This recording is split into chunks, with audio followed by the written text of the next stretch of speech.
Assalamualaikum warahmatullahi wabarakatuh. Selamat datang pada inisiasi yang ke-14 atau inisiasi yang terakhir pada mata kuliah pengetahuan bisnis. Dan ini menjadi sesi yang terakhir dari bahasan proses bisnis, yaitu bagaimana kita akan membuat improvement tools. Alat-alat peningkatan dapat digolongkan berdasarkan beberapa kriteria. Yang pertama, tujuan utama dari alat, kemudian tingkat perubahan yang dihasilkan oleh alat, waktu dan sumber daya yang dibutuhkan untuk menggunakan alat, dan sumber pendorong peningkatan. Langkah-langkah improvement mencakup antara lain: yang pertama, memprioritaskan usaha peningkatan, yang kedua, memahami masalah dan proses, yang ketiga, menganalisis masalah, yang keempat, membangkitkan berbagai gagasan, yang kelima, menyusun tindakan-tindakan peningkatan, dan yang keenam adalah penerapannya. Alat untuk memprioritaskan antara lain ada self-assessment, ada trend analysis, spider chart, performance matrix, criteria testing, dan QFD. Kemudian alat untuk memahami masalah dari proses ada relationship mapping, flowchart, critical incidents, check sheet, dan Pareto chart. Lalu alat untuk menganalisis masalah ada cause and effect, yaitu untuk mengidentifikasi penyebab masalah, root cause analysis untuk mencari akar masalah, scatter chart digunakan untuk melihat hubungan di antara berbagai fenomena, histogram untuk mengurutkan data tentang suatu proses dengan cara yang jelas, relation diagram untuk membantu menemukan kaitan antara akibat dengan kemungkinan penyebabnya, dan matrix diagram untuk menggambarkan data secara grafis dan melihat hubungan dan relasinya. Alat untuk menghasilkan gagasan-gagasan ada brainstorming, yaitu teknik mendasar untuk membuat gagasan sebanyak mungkin.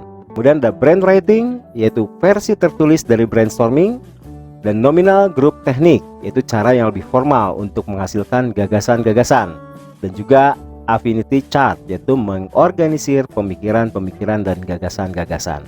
Sayangnya kita masih berada dalam pandemi ya, sehingga tidak bisa mempraktekkan teknik-teknik yang barusan.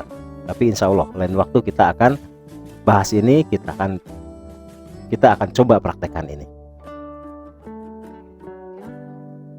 Alat untuk peningkatan atau perbaikan ada streamlining, yaitu alat untuk menyederhanakan proses-proses bisnis, menghilangkan pemborosan dan meningkatkan efisiensi.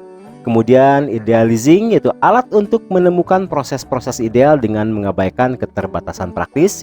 QFD dikombinasikan dengan sistem diagram untuk merancang produk atau proses berdasarkan kebutuhan pelanggan. Work Unit Analysis untuk menganalisis hubungan pelanggan atau pemasok di antara berbagai segmen dari proses bisnis untuk meningkatkan antarmuka. Statistical Process Control dan Control Chart, Business Process Reengineering, dan benchmarking, yaitu untuk membuat perbaikan melalui pembelajaran dari organisasi lain. Alat untuk merancang penerapan peningkatan ada tree diagram, digunakan untuk merencanakan sebuah proyek. Proses Decision Program Chart digunakan untuk mencegah terjadinya peristiwa yang tidak diinginkan. ET Analysis digunakan untuk menentukan target ambisius untuk kegiatan peningkatan, dan Force Field Analysis untuk mengidentifikasi kekuatan yang bekerja terhadap penerapan peningkatan. Kemudian penggolongan alat berdasarkan tingkat perubahan yang dihasilkan. Dan yang terakhir ada metode dan prinsip yang berhubungan dengan aspek organisasi yang bermanfaat untuk peningkatan. Setelah memutuskan area atau proses bisnis mana yang akan ditingkatkan, maka perlu alat untuk memahami secara detail proses tersebut. Perlu juga pemahaman bagaimana proses dilaksanakan saat ini. Dan alat-alat yang dapat digunakan diantaranya flowchart, critical incident, check sheet, dan Pareto chart. Oke, dan ini adalah gambaran dari alat-alat tersebut beserta studi kasusnya.